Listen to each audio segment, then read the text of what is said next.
میخوای بدونی تله‌یار چجوری کار میکنه؟ برنامه تله‌یار رو دانلود و نصب کن.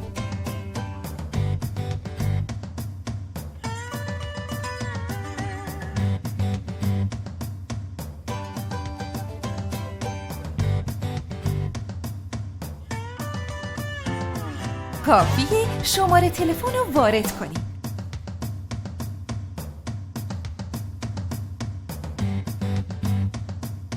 آها، اینم کد فعال سازی. کدو بزن و وارد تله‌یار شو. اولین بار که وارد تله‌یار میشی اعتبار رایگان هدیه میگیری. گام دوم، حالا که وارد تله‌یار شدی به یکی از موضوعای دسته‌بندی شده تو تله‌یار برو و از لیست کارشناسا به دلخواه انتخاب کن و وارد پروفایل کارشناس شو. گام سوم، حالا اگه بخوای با کارشناسی که انتخاب کردی تماس داشته باشی روی دکمه سبز برقراری تماس کلیک کن.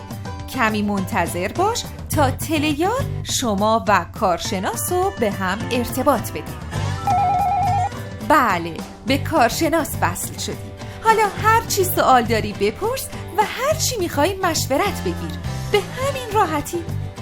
مشاورت که تموم شد به کارشناست از 1 تا 5 امتیاز بده.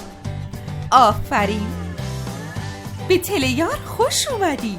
تله‌یار سوالی رو بی جواب نمیذاره.